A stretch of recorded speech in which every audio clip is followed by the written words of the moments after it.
बिस्मिल्लाहिर्रहमानिर्रहीम अस्सलाम वालेकुम। अल्लाह ताला से दुआ है कि अल्लाह ताला आपकी रेसिपी को शादी करे। आज हम बनाने जा रहे हैं ऐसी रेसिपी जो लोग अक्सर फेंक देते हैं और ये लोग को मज़ा नहीं आता इसका खाने का, लेकिन आज हम इस तरीके से बनाएंगे कि इतने मज़ेदार लगते हैं, ये इतने मज़ेदार लगते हैं कि ऐसा लगता है आप टकाटक वो बाहर तवे वाला टकाटक नहीं होता वो खा रहे हैं। इसको बनाने के लिए मेरे पास 7 से 8 तकरीबन कलेजी थे और उतने ही मेरे पास पोटे थे। ठीक है, उसको मैंने फ्रीज़ कर लिया था, मैंने धोया नहीं। मैंने कहा इसी तरह से आपको बताऊंगी कि इसको इस तरीके से भी आप साफ़ कर सकते हैं। सारा गंद जो है ना वो ऊपर आ जाता है। उबलते पानी में मैंने इसको ऐड कर दिया है। साथ में 2 सर्विंग स्पून आपने इसमें सिरके का ऐड कर देना है और आपने इसको अच्छी तरह से 1-2 उबाले दिलवाने हैं। देखिए मेरे खुल गया था, थोड़ा फ्रीज़ था, तो इसको पानी में ऐड किया है, तो पानी में 1-2 बॉयल आए हैं, तो वो ईजिली ना वो खुल गया है। अब ये क्या हुआ है कि 1-2 बॉयल आने के बाद ये देखिए सारा गंद जो है वो जो सारा उसके ऊपर गंद था ना वो ऊपर इकट्ठा हो गया। ये देखिए मैं आपको बता रही हूँ, सारा गंद ऊपर आ गया।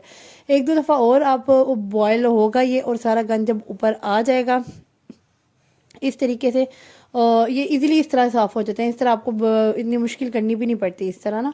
तो आपने क्या करना है, इसको बॉईल करने के बाद आपने इसका सारा ये जो गंदा पानी है इन्हें फेंक देना है और पानी से आराम से वॉश करना है आपने। और फिर इसको ऐसे आपने ना इसको स्ट्रेनर में स्ट्रेन कर लेना है। ठीक है, और उसके बाद आपने क्या करना है, मैं इसको क्या करती हूँ थोड़े पीसीस कट कर लेती हूँ, इसके 1 बाइट इसको बना लेती हूँ। मैं क्या करती हूँ इसको छोटे छोटे बाइट्स में बना दूँगी ताकि वो इजीली 1 बाइट में आ जाए। और ये इतने मज़ेदार बनते हैं। आपने मैं इसको तवे पे बनाऊंगी और ये बहुत मज़ेदार बनती है रेसिपी, और आप जो नहीं भी खाता ना वो भी ये मज़े से खाएगा। ये इतनी मज़ा आता है, ये चटपटे से और बड़े मज़ेदार बनते हैं। इसको मैंने ये कलेजी ले लिया, कलेजी को भी मैंने ना 1 बाइट कट कर लिया। इसी तरह से मैं बाकी सारे भी ना इस तरह से कट कर लूँगी। ये बाकी सारे देखें मैंने ऐसे कट कर लिए। उसके बाद मैंने इसकी थोड़ी सी इसको मैरिनेशन दे देती हूँ हल्की सी। इसमें क्या करती हूँ, सोया सॉस मैंने 2 सर्विंग स्पून सोया सॉस डाल दिया है। इसी तरह से मैंने 2 सर्विंग स्पून जो है ना वो इसमें सिरका डाल दूँगी।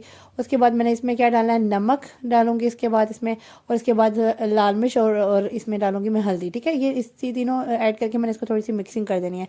1/2 टीस्पून हल्दी, 1 टीस्पून मैंने ऐड कर दिया और साथ ही मैंने 1 टीस्पून इसमें लाल मिर्च पाउडर का ऐड कर दिया। इसके बाद मैंने इसकी अच्छी तरह से मिक्सिंग कर देनी है। अगर आप रखना चाहते हैं हाफ एन आवर तो रख दें, वरना अगर उसी टाइम पकाना है तो कोई मसला नहीं है। आपने क्या करना है, उसी टाइम में तवा मैंने लिया, उसमें मैंने फ्लेम ऑन कर दिया हुआ था, तो थोड़ा गर्म हुआ तवा, तो मैंने क्या किया उसको ऑयल डाल दिया। ऑयल जो है वो मैंने ना 2 सर्विंग स्पून सारा डाल दिया ताकि इसमें ना अच्छी तरह से ना इनकी भुनाई हो जाए। ठीक है, इस तरह से मैं सारा ना ऑयल पूरे तवे पे ना ऑयल को अच्छी तरह से स्प्रेड कर दूँगी। उसके बाद मैंने क्या किया, वो जो मैंने मैरिनेट की हुई थी कलेजी और पोटे, वो मैंने उसमें तवे पे ऐड कर दिया है और इसकी ना अच्छी तरह से मैंने मिक्सिंग कर देनी। इसकी मैंने यहाँ पे तकरीबन 5 से 7 मिनट अच्छी तरह से बुनाई करनी है। साथ में इसका थोड़ा सा ना कलर भी चेंज हो जाएगा इसकी ना बुनाई में। थोड़ा वाइट बॉयल करते हुए कलर था और जब बुनाई करते हुए ना थोड़ा इस तरह से कलर आ जाएगा, थोड़ा ना ये जैसे आपको नज़र आ रहा है। ठीक है, इस तरह में कलर जब थोड़ा चेंज होगा, आपने क्या करना है इसमें ना अच्छी तरह से बुनने के बाद आपने इसमें ना आपने 1 कप जो है ना वो पानी डाल देना, या 1 कप या हाफ ग्लास आपने पानी ऐड करके ना इसको कवर करके ना आपने तकरीबन 3 से 4 मिनट आपने इसको पकाना है। ठीक है, आपने ये चेक करना है ना कि पानी इसका ड्राई हो जाए, उस टाइम आपने इसको खोलना है। थोड़ा सा जब रह जाएगा ऐसे ना पानी, जब प्रॉपर ड्राई ना हो थोड़ा सा रह जाए। इसमें मैंने क्या किया, अब इसमें 2 टेबल स्पून मैंने इसमें दही का ऐड कर दिया। ठीक है, इसमें थोड़ा सा ना हल्का सा इसका मसाला बन जाएगा, लेकिन मैं जो है ना वो इतना इसका मसाला नहीं बनाती, इसको मैं थोड़ा ड्राई बनाती हूँ, उसका ज़रा ज़्यादा मज़ा आता है। अगर आप मसाला बनाना चाहते हैं तो आप इतने में भी ख़त्म कर सकते हैं। ठीक है, मैंने इसमें 1/2 टीस्पून काली मिर्च, 1 टीस्पून मैंने इसमें कुटी हुई लाल मिर्च और साथ में मैंने गरम मसाला 1/2 टीस्पून इसमें ऐड कर दिया। ठीक है, ये चटपटा अच्छा लगता है क्योंकि मज़ा ही इसका चटपटे का आता है, तो इसलिए मैं तो ना इसको चटपटा सा बनाती हूँ।